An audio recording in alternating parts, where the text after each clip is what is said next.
Hello, my name is Paul Taylor, and I have two stories for you this afternoon. One is the story of my grandparents who came from a little village called Chagford in the south of England near Plymouth, and the story of their birth and their families and their immigration to Canada. The second story relates to the construction of the family home at 3251 Eldon Place in Saanich. It's actually near the corner of Harriet Road and Burnside. When my mother went into Oak Bay Lodge and we started cleaning out her house, I came across this wonderful wooden box. And the box is really nothing special on the outside. It's not particularly valuable. Looks like an old jewelry box. Veneer is sort of coming off it and not particularly valuable. But what I found inside is priceless. Inside this box was some old family documents, birth certificates, marriage certificates, and all that sort of information, and information about 3251 Eldon Place and various old family documents. So let's dig into this box and see where our story starts. Well, the first thing that I found in there was an envelope with my father's writing on it, which is interesting for me because my father died about 15 years ago, and just to see his writing makes me sort of connect with him once again. And inside this envelope I have I'll start with my grandmother's birth certificate, she being the oldest. On the 26th of June, 1883, at 3H Prospect Street in Plymouth, Isabel Henriette Smith was born. Her father, Ernest John Smith, her mother, Henrietta Louisa Smith, formerly Eastley. Her father was a schoolmaster. Now, I don't really know much about these people. My grandmother, obviously, I knew, but her father and mother, I never met them. She was brought up by her grandparents, so there obviously was something happened, and I don't know what that is. A common thing that happens when I reach into this box and pull out a document is documents raise more questions than they answer, and I frequently find I wish I could turn the clock back 40 years and talk to them about the things that I've learned from the stuff in this box. I suspect that that's common among people who are digging into their family history, that they wish they could go back and talk to the people that they're looking at. Next is my grandfather. Now, my grandfather was born on the 5th of January, 1888 in Chagford. Dennis John Taylor. His father was Eli Taylor, and his mother was Mary Jane Taylor, formerly Bennett. And his father was a journeyman mason. And I know quite a bit more about my grandfather's family. I asked a friend of mine, or a friend of mine actually volunteered, her name is June Perry, to do some hunting for me on the internet, and found some very interesting things. She gave to me some census records from England, and that certainly ties in with the family recollections that my grandfather only had a grade 4 education, and after grade 4 he was out of the house and he got a job and was helping to earn money to support the family. So he was, into his adulthood, he was an unskilled manual laborer. That's what he was. And that's about as much as I know about his life in England. But I wish that I could have asked him or both of them, about the decision to come to Canada. That would have been a big step for them, you know, because obviously they didn't have a lot of money. They probably hadn't traveled anywhere. They're living in a little village called Chagford near Plymouth, and they haven't been very far. And when they made the decision to come to Canada, all of a sudden they're going halfway around the world. Now, this must have been, you know, I wish I could talk to them about what went into the decision. Why did you decide to come to Canada, and Victoria in particular? I mean, I'm happy that they did, obviously, but I don't know. I was reading a book once called McCulloch's Wonder, which is about the building of the Kettle Valley Railway about 100 years ago. And one of their problems they had in building the railway was a shortage of unskilled manual labor, which is what my grandfather was. Now, he never worked on the railway, but they were advertising all over the world for people to come here. And I imagine that others were too. And it's probably an ad like that that brought my family here. And there were, in fact, many, many ships. When I started looking for, you know, which ship did they come over, you know, when I started looking for that information, oh, there were so many of them that you needed a place to start. Let's go back in the box. I have their marriage certificate. Another interesting thing is the writings my dad's writing, and he's been gone for 15 years, so it was kind of interesting to see his writing. Brought him to mind. My grandparents were married on the 4th of April, 1912. He was 24, a bachelor, a laborer. My grandmother's 28 and a spinster. I wondered when I was reading this, with her father being a schoolmaster and him being an unskilled laborer, whether there was any animosity in the family about her marrying below her station or anything. But then she was 28 years old, which was kind of late. And so probably they were happy that somebody would take responsibility for it. I don't know. And it doesn't matter. And you certainly can't fault them. They were married until death us do part in 1976. April 1912 was the start of a very busy month. They got married, as I say, on the 4th of April. It's unlikely they ever set up a household together in England. On the 20th of April, he and his brother-in-law, one of the children I told you about was Anne, or Aunt Annie as I knew her. Her husband, Frank Harris, and my grandfather together would have taken the train, I assume, up to Liverpool.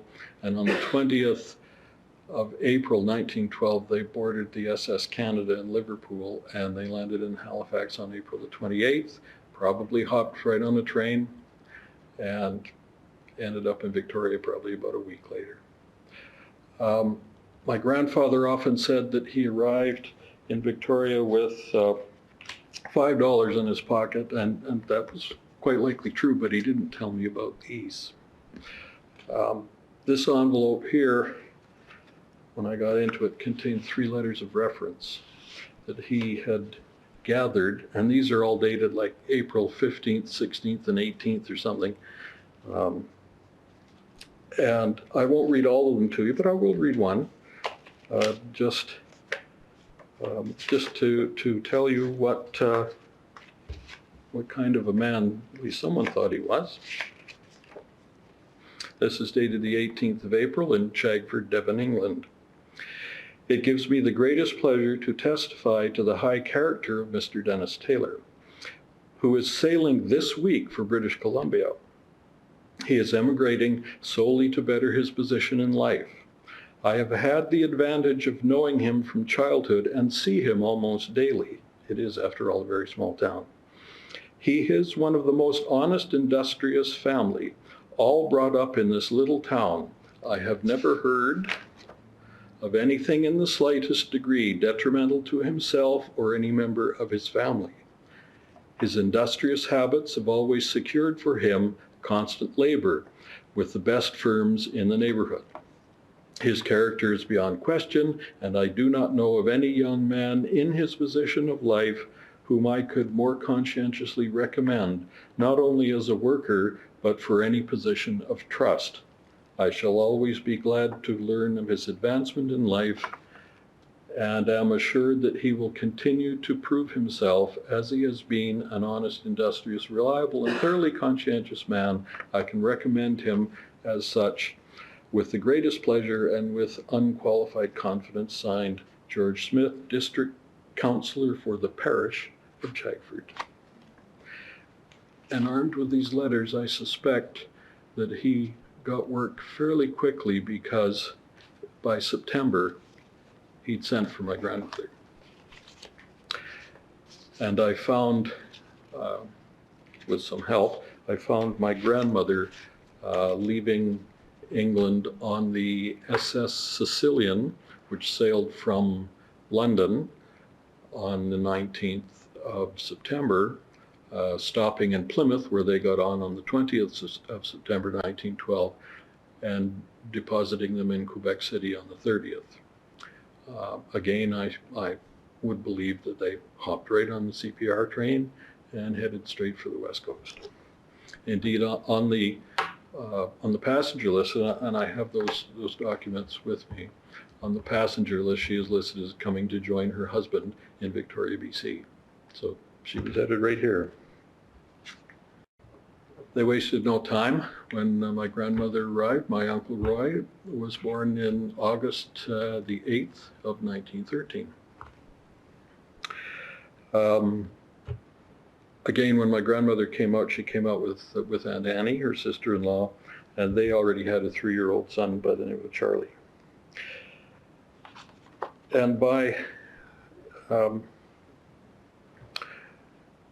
January of 1914, they had amassed enough money to buy a piece of property at 3251 Eldon Place.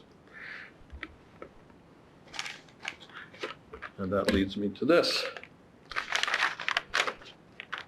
This is the building permit for the house. Now, I believe that they either bought the land for $400 and it cost them $500 to build the house, or the other way around. I can't remember which, and it really doesn't matter. The permit fee was $1.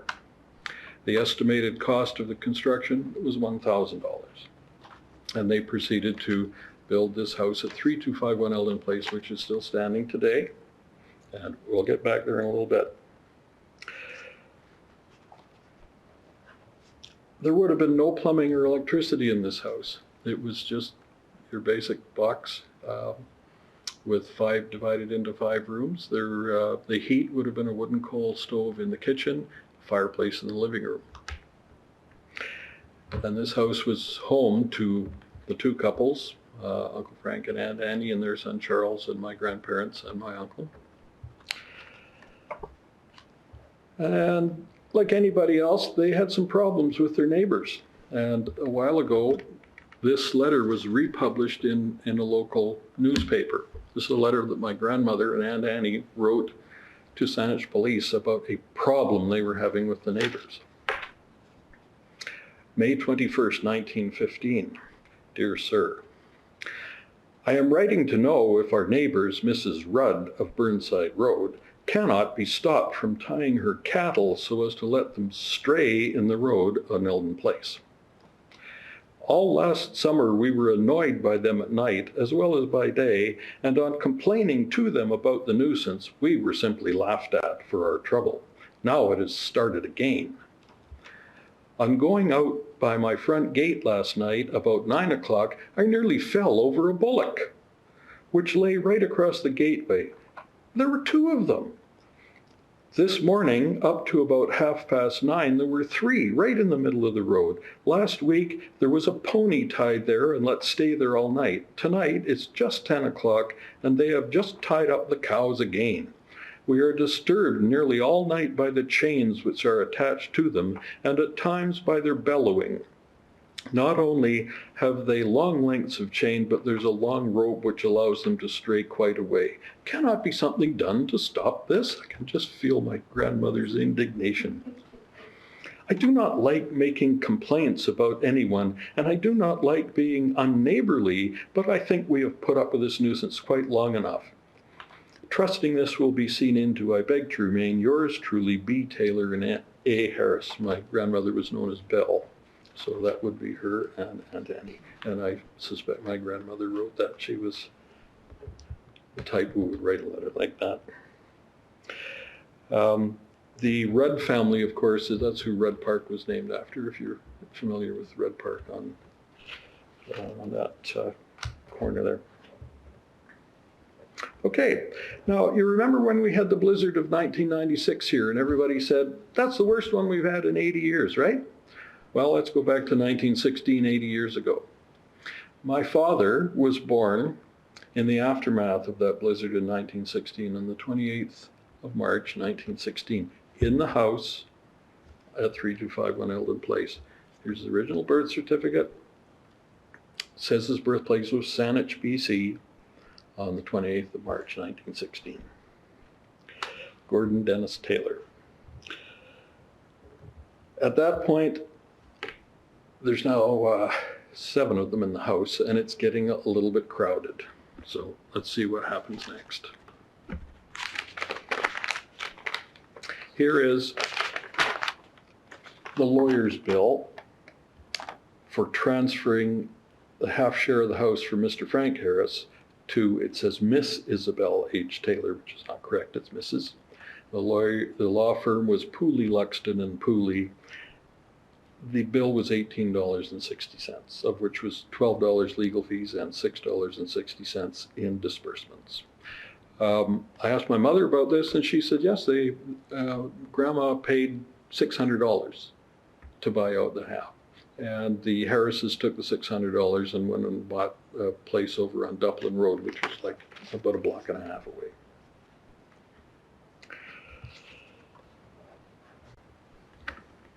$19.25. Indoor plumbing comes to 3251 Eldon Place.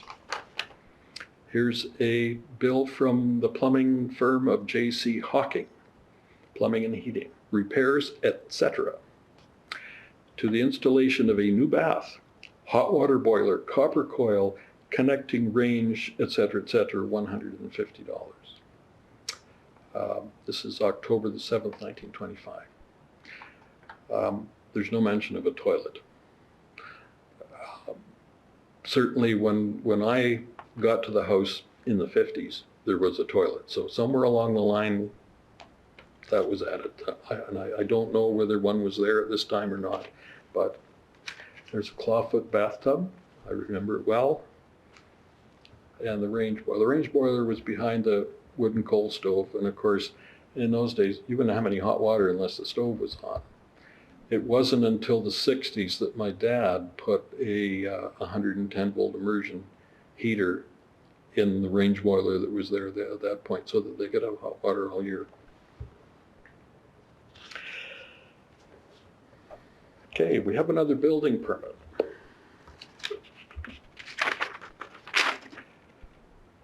$50 estimated value for the construction of a woodshed and workshop. 8th of April, 1931. The permit fee has increased a little bit. It's $1.05. My grandfather apparently built that himself, but when he moved over here, of course, he was working for a construction company. So, you know, he probably had learned how to build these things. Another building permit in 1936. In 1936, and I'm thankful that my father wrote on it what it was for. It's for the enlargement of a sitting room. And you can see on the aerial picture that I have over there on the table, you can see where a bit has been added on to the living room. Again, the permit fee was $1.05. There's even a note in pencil at the top, refunded 45 cents. So, you know, they went and paid $1 and a 50-cent piece to get 45 cents back, right? Now we have, and there's a bunch of these, and I won't look at them individually, a bunch of property tax notices. Did you know in 19 21, the property taxes on this property were $12.47. Again, there's a note on it that they were given 3 cents change. These are still in the original envelopes with 3-cent stamps. And here it is. They come from the Corporation of the District of Saanich in Royal Oak, Vancouver Island, British Columbia. On the bottom of this envelope, it says Saanich, the Garden of Vancouver Island. And there's a whole bunch of these from 1921 to 1938 is the latest one. Just for fun, I went, gee, I wonder what the property taxes are today. And they're $2,447.03. There's the 3 cents. And that's like 2.5 times what it cost to build the house in the first place. The next item that I found is for 1937. And I suspect that many families had something like this, but in 1937, I have a picture of an observation car in Vancouver. There's a date on the back, August 7th, 1937. And if you look carefully in this picture, you'll find my grandparents who are sitting right here. I have no idea what they're doing in Vancouver because they probably wouldn't go over there very often, except that my uncle eventually settled in Vancouver, and perhaps they were visiting him. Perhaps it was even their wedding. I don't really know. But anyway, here they are in an observation car in Vancouver in 1937. I'll just leave them in that observation car for a bit and give you an update on the rest of the family, see what they've been doing. My Uncle Roy, my mother used to call him the Casanova of Saanich. Now, I guess he had a bit of a reputation. Uncle Roy, for a time, worked for the CPR, and he was on the triangle run from Seattle to Victoria to Vancouver. Apparently, he had a girlfriend in Seattle, and her name was Phyllis. Well, he had a girlfriend in Vancouver, and her name was Phyllis. And he had a girlfriend in Victoria, and you guessed it. He married the one in Vancouver, and they were, I don't know when their wedding was. They were married, again, the rest of their lives. They had one son, David. My cousin Dave now lives in southern Ontario somewhere. I've kind of lost track with him since his parents are gone. And Uncle Roy died in 1988, and Auntie Phyllis was a couple of years after that. My father, Gordon Taylor. He counted among his friends a fellow by the name of George Ball, who went on to establish Ball and Schemmel, the radio firm at the corner of Burnside and Harriet. He had another friend, a kid by the name of Ronnie Gordon, and he and Ronnie were playing in a field, I think at Burnside and Harriet, somewhere, I imagine it's around where the 7-Eleven is today, and between the two of these guys, they managed to start a grass fire.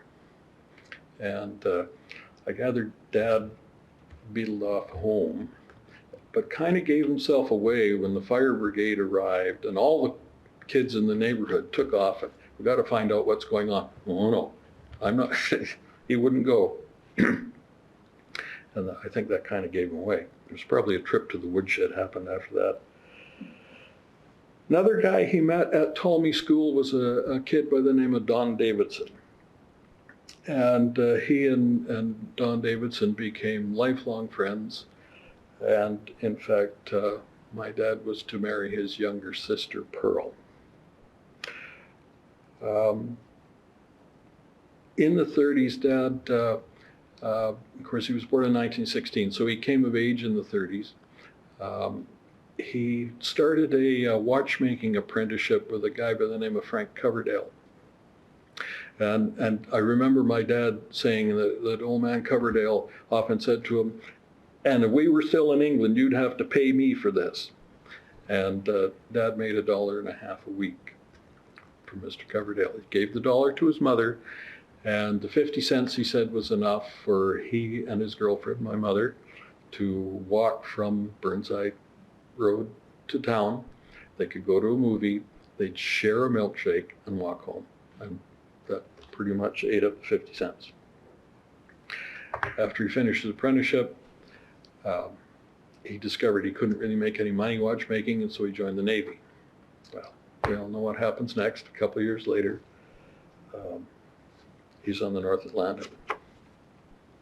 While we're talking about the North Atlantic, let's go back to 1912 for a bit, because one thing that occurred to me during the month of April in 1912, the time when they're planning on coming over here, of course, on the 14th of April 1912, Titanic sinks.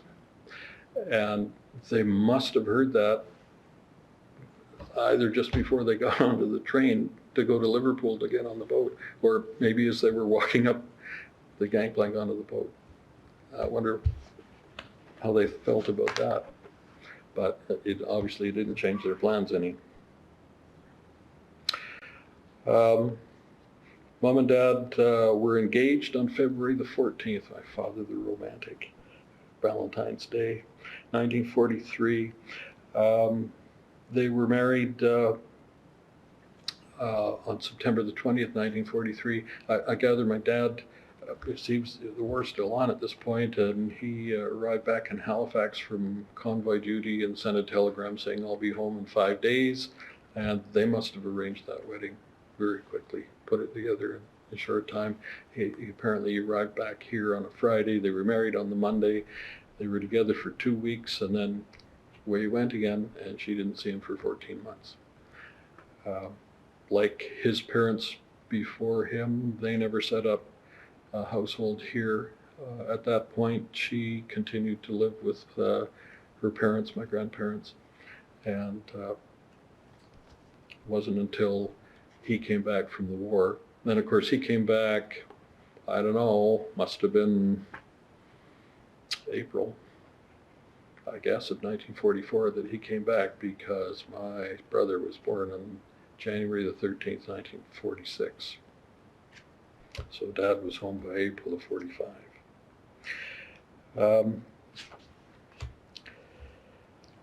My sister came along in 1948, and then Father went back to war. He's in Korea. He's on the HMCS Athabaskan, which is stationed out of Sasebo, Japan. Dad came back on the 19th of May, 1951, and I was born on February the 2nd, 1952. Dad always said that I had Japanese beer in my veins, and I always gave him a bad time about coming home with a bag full of green jelly beans to throw out in the lawn for my brother and sister. And history repeats itself again. Dad married the girl next door. They lived right around the corner. Liz and I grew up a block and a half apart, met in grade 1 at Burnside School, and we've now been married for 41 years. Let's go back to Dennis and Isabel. They continue to live at, my grandparents continue to live at 3251 Eldon Place. At some point, the oil stove, the wooden coal stove was changed to an oil stove, and an oil heater was installed in the living room. I can remember my grandmother cooking Christmas dinner or any family dinner in winter in the kitchen. It would be so hot in the kitchen that you couldn't stay there, and yet you'd open the door and go into the hall, and you'd just about freeze. I'd seen ice in that toilet. In fact, there was one winter, I think it was the winter of 68, 69, where we had a prolonged cold snap, and the house froze up, and they came to live with us and drove my mother crazy. My grandmother died on the 2nd of February 1976, which was my 24th birthday. They sold the house about 3 days before my grandfather died on the 19th of December of 1976. After I found all this stuff, I did up a document outlining the history, complete with some of the permits and all that sort of stuff. And I went around and knocked on the door at 3251 Eldon Place to talk to the current owner. and there was nobody home. So I left it in the mailbox. She got back to me later. Eventually we went around for tea and had a nice chat with her. It's actually a young woman whose parents own the house and she lives in it. A number of things have changed, but there are some things that are still there. There was a pear tree outside the living room, and it's gone. They took out the pear tree and they put gravel. Someone used that area right in front of the living room window for a place to park a car, and they took out a pear tree to do it. In the backyard, my grandfather had a rose garden, and you can see it in one of the pictures there where I have two pictures of the backyard. One, you'll see a rose garden, and it's gone now. It's just grass. My grandfather always had a vegetable garden, and it is still there, as is the woodshed and workshop, but you wouldn't recognize the inside of it. She took us in there, and it was bright, and she was using it as a studio of some kind, and like I remember that as a dark, dingy place where all the tools were kept.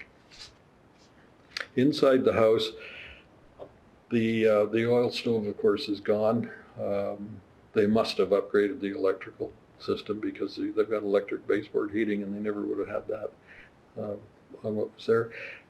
Looking into the old pantry is now a laundry room, but right in the back of the pantry, right where it always was when I was there back in the 50s, is the old sink with the funny old set of faucets. It's still there, and of course it's now the receptacle for the hose from the washing machine, as the washer dryer sits right there.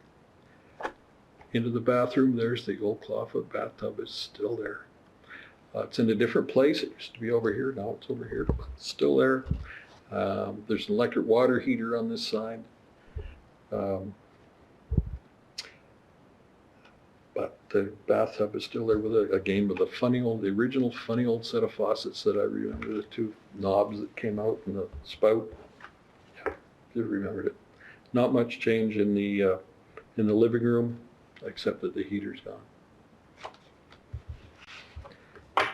That's it. That's the story of 3251 Eldon Place and of my grandparents coming to Canada.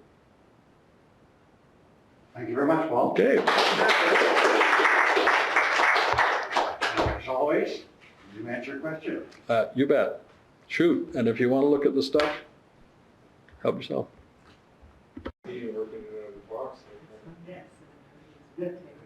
This is how I discovered it. Yep. But this is how I found it. Right. Now it was all in kind of random order. You know, I was pulling stuff out of the box and going, isn't that interesting? You know, it wasn't until I sort of sorted it in order, and really there's, as I say, there's the two separate stories. Until I sorted it that way and looked at it together that I, you know, put all this stuff together about the Titanic and all that sort of stuff. Which seemed to account for a lot in those days. Okay. Nobody ever said that about my grandfather, but he was not a drinker. He'd have a drink, you know. He's not, but alcohol was not a problem for him. No, I mean, I think, you know, like where he came from. With Uncle Don for years, and they got into all kinds of mischief. I've heard tales of, you know, taking the gates off the gate and climbing up a telephone pole and hanging it way up there, and the streetcar would come out. When my grandparents built this house on Eldon Place, people said, what do you want to live way out there for? Like this, it's beyond the end of the streetcar line. Well, my dad and my uncle, these two little buggers, used to go and hide in the bushes, and the streetcar would come along, and they'd pull wires off the back of the streetcar, back into the bushes. And of course, the operator would get back in. And, yeah, so anyhow, they got into all kinds of trouble, I'm sure. Tell us how you got into the funeral business, Paul. Sure. I was working away at my desk I worked for ABC Electric at the time, and I got a phone call from my life insurance agent, who was a golfing buddy of Tori McCall's. And he said, there's an opening at McCall Brothers, you should apply for it. Oh, and by the way, use my name as a reference. I've known Tori McCall for years. And I thought, well, that's handy, thanks, App. I'll do that. And I was actually looking for something different. updated my resume, dropped it off at the funeral home. Fully expected the phone to ring saying, come in for an interview. Nothing happened for about a week. I got a letter in the mail saying, Dear Gordon, I went, you didn't read my resume, did you? Dear Gordon, we don't need you. We found somebody else. And I went, oh, okay, I guess my friend Ab is not as good a friend as he thought he was. And 5 months later, I'm still sitting at my desk at ABC Electric. I'm still looking for something else, and the phone rings. Hi, this is Dave McCall. I went, oh, hi. He said, a few months ago you put in an application. I said, yes, I did. He said, are you still interested? I said, yeah, I am. And he said, well, come in for an interview. So the next day, they must have wondered why I was wearing my best three-piece suit in ABC Electric, which was not a place where you wore a three-piece suit. But anyhow, I did. I had an interview, and it was the most unusual interview that I've ever had. I sat there, I just like this, and yacked with him for about a half an hour. There was no way he was going to ask me any accounting questions about, what I knew about accounting, because, well, I'm a CGA. I guess that speaks for itself. He was just interviewing me as a person. When I left, he said, I want you to ask your wife if she's okay with you working in a funeral home. And I went, I really don't think she cares where the money comes from, but I'll ask her. And sure enough, Liz says, oh yeah, sure, I don't care. And he phoned me the next day and he says, well, did you ask her? I said, yeah, is she okay? Yeah, okay, when can you start? 25 years later, when I retired, I still had that letter. I framed it, and I gave it back to her. Good story for us? I have some interesting funeral stories. Oh, yes, do. One of our guys one day was positioning a casket over those are still running? Oh, yeah.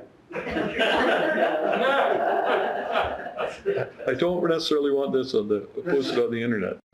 Was it out at Ross Bay, positioning a casket over a grave on Ross Bay. And he knocks the cell phone off his belt, that goes,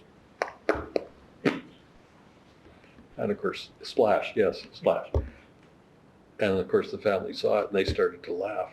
And he sort of looked at them and they said, Dad calls us later, he can tell us where he is.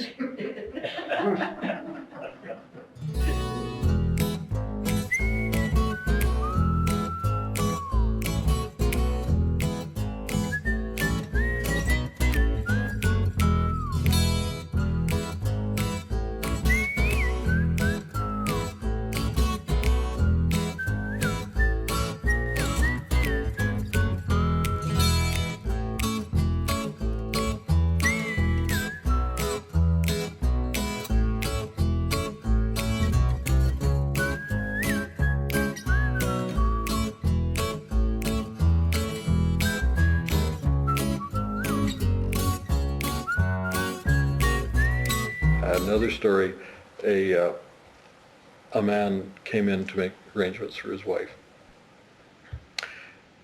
And he brought a woman with him, which is quite ordinary for someone to bring someone else in to help them make the funeral arrangements. I sat down in the arranging office with our director. Everything was quite normal. It was going to be a burial here in Royal Oak. And the funeral director says, well, it's quite normal, but when you buy a plot for your wife, sometimes you reserve the one next to it for yourself. Would you like to do that? And he says, well, I don't know whether I'm going to need 2 or 3. And he turns and looks at the woman beside him and she says, well, you haven't asked me to marry you yet. And he says, okay, will you marry me? She says, yes. He says, only 3.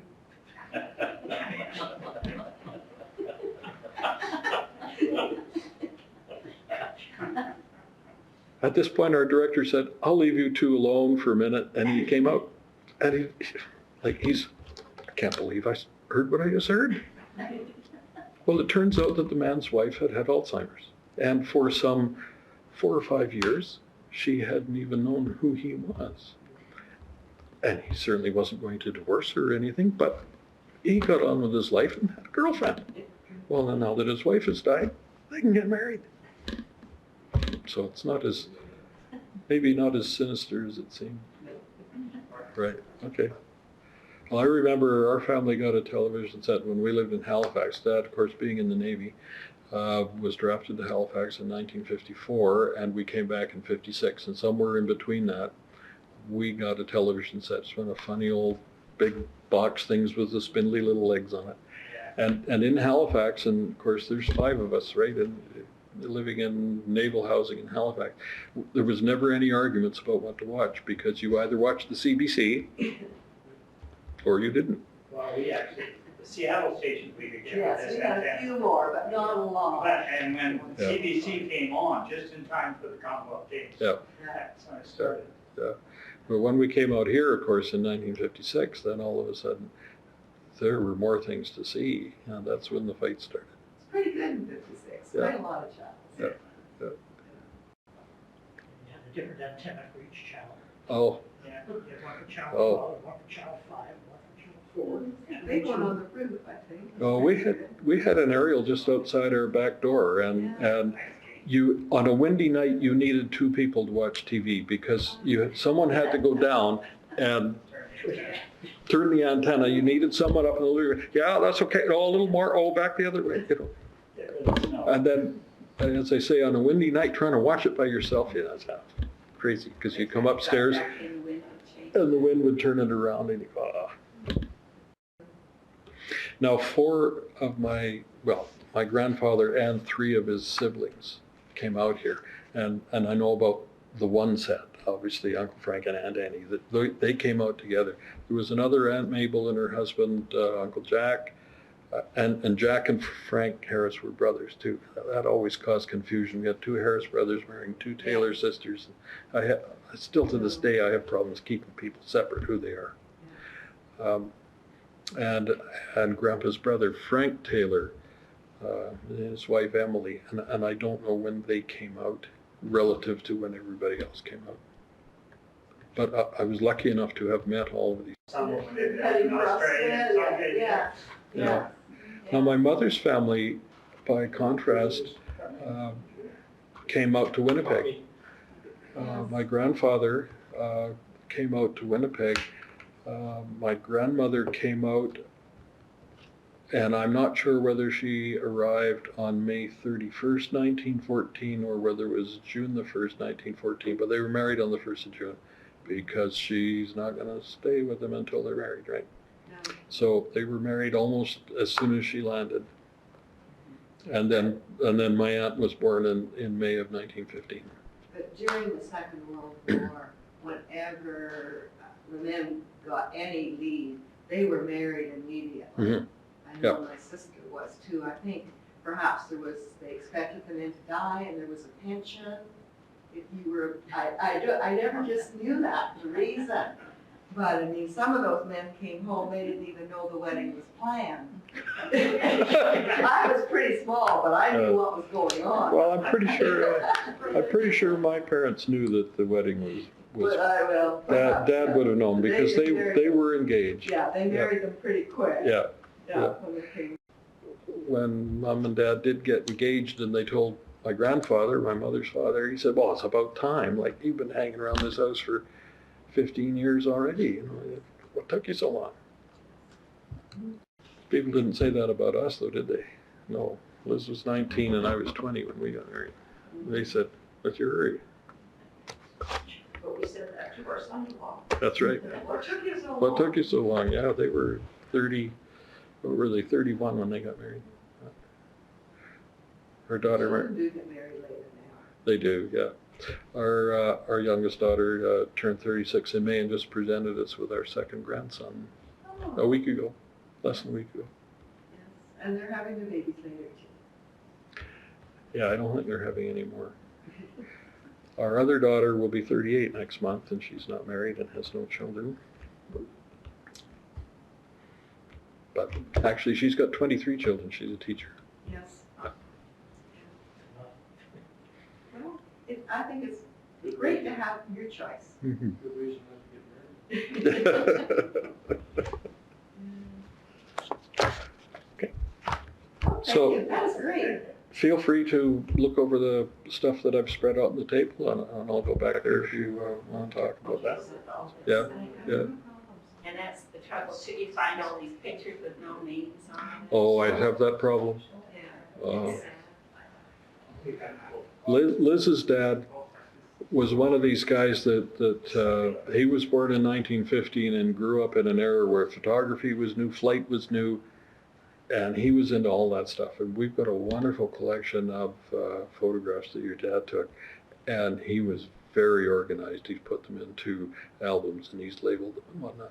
I've got some old family pictures, and I've taken them to my mother, who's the only one left now I can talk to. I have no idea who that is. There's one there that looks like me. There's a picture of a guy who looks like me. I don't know whether he's my great-grandfather or who he is, but he looks like me. What makes us all realize that we, it is, isn't it? Well, that's one problem I anticipated having, with my grandfather being a tailor and my grandmother being a smith. I'm going, oh boy. The problem isn't, finding something. The problem is finding so much stuff and not knowing who's who. And I can get to my great-grandparents, but beyond that, I really, it's always a work in progress. This is going to be ongoing for quite a while. The hard, everyone how you spell your name now. There's not too many different ways to spell Paul. I once had a bowling team, of course, being in the funeral business. I once had a bowling team that I nicknamed the Paul Bearers. That's sort of like the story of the couple that have been married for a long time, and the wife says, "Dear, if I die, would you get married again?" And he thinks about that, and he says, "Well, I don't think I'd want to live alone, so I probably would." And she goes, "Oh, okay. Would you let her drive my car?" And he says, "Well, yeah." He said, "Well, you wouldn't need it. I guess it would be okay. It's only sitting there doing nothing." "Oh, okay," she says. "I guess that's okay. Would you let her sleep in our bed?" And he says, "Well, if I was married to her, I think that's kind of appropriate, don't you?" She says, "Well, I guess so."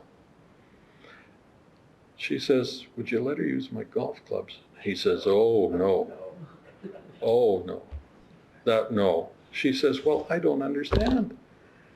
You'd let her drive my car, you'd let her sleep in the bed, and you wouldn't let her use my golf clubs." He says it would never work anyway. She's left-handed.